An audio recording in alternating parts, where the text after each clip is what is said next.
Assalamualaikum, selamat datang di dapur aku, Z Kitchen. Jangan lupa subscribe ya.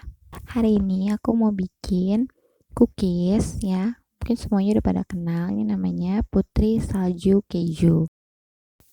Oke, langsung aja ya, kita mulai. Dan ini dia bahan-bahannya.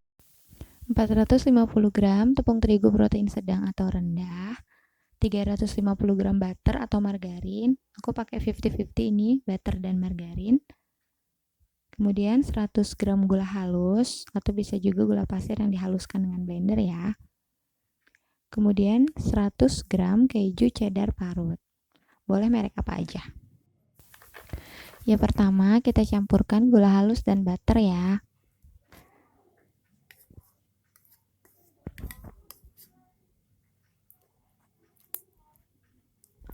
Kemudian kita aduk rata gula halus dan butternya ini dan margarin ya, kalau memang yang pakai margarin. Boleh dicampur pakai mixer atau pakai whisker kayak aku kayak gini juga nggak apa-apa. Kita aduk aja sampai warnanya itu agak pucat nanti. Kalau yang pakai mixer boleh pakai kecepatan sedang aja ya. Pokoknya yang penting dia halus dan warnanya itu agak pucat.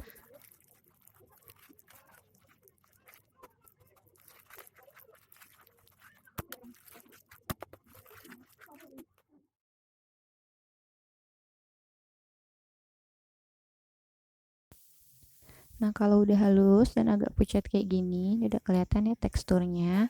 Ini kita bisa masukin kejunya. Setelah itu kita aduk rata lagi.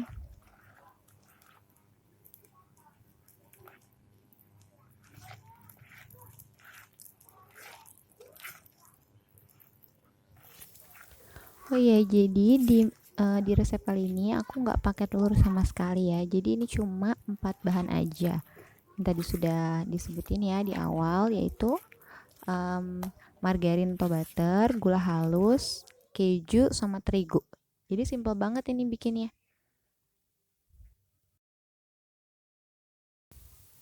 Oke, sekarang kita masukin bahan terakhir yaitu terigu.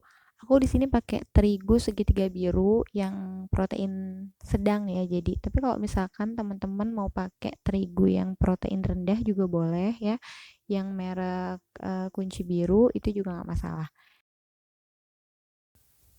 Jadi kita ini aduk aja terigunya sampai bercampur rata dengan adonan butter atau margarinnya tadi.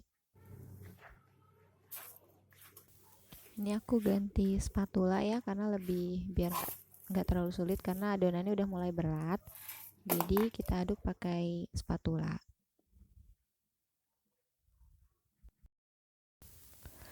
Oh iya, kalau untuk teman-teman yang ngaduknya tadi pakai mixer, ini bisa pakai kecepatan rendah ya.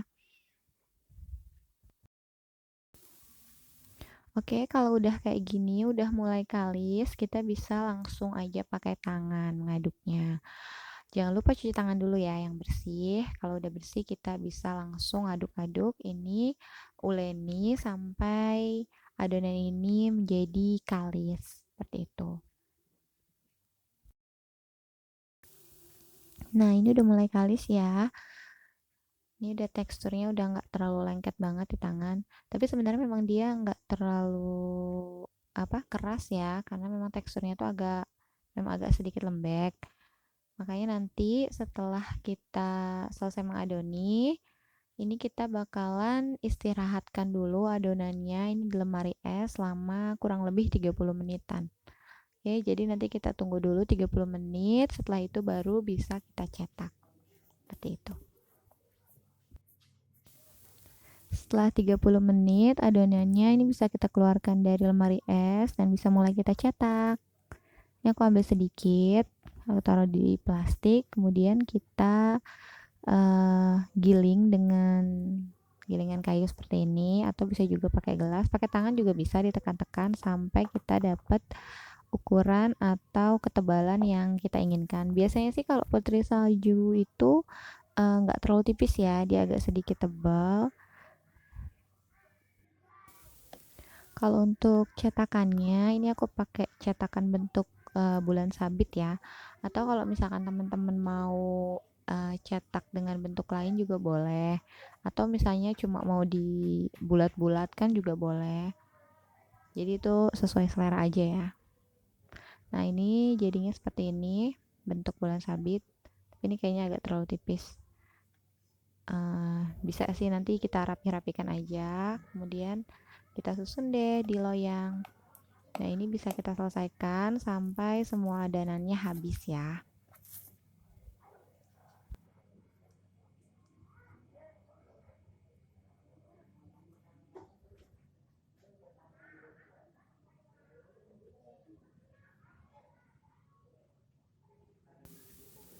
Nah, ini kayak gini. Memang umumnya kalau putri salju itu bentuknya memang apa?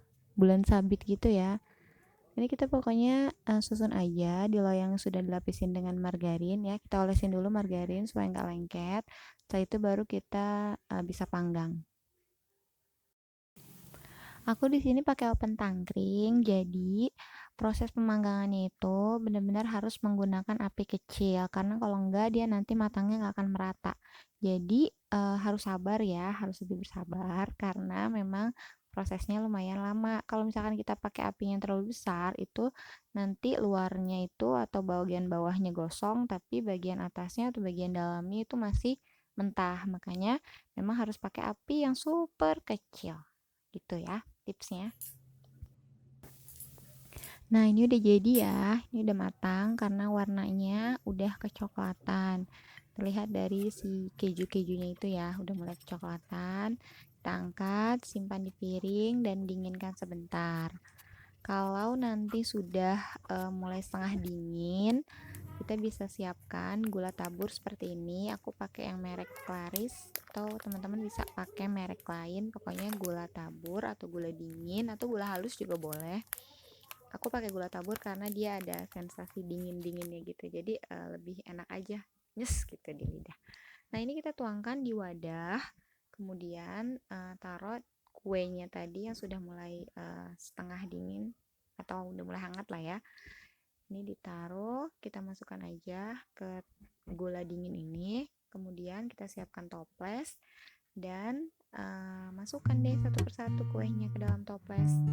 Nah, toplesnya ini aku sudah lapisin dengan kertas. Kemudian di bawahnya juga aku udah taruh kayak silika gel gitu. Itu fungsinya untuk mengurangi kelembaban. Jadi si kuenya ini nanti nggak mudah berjamur.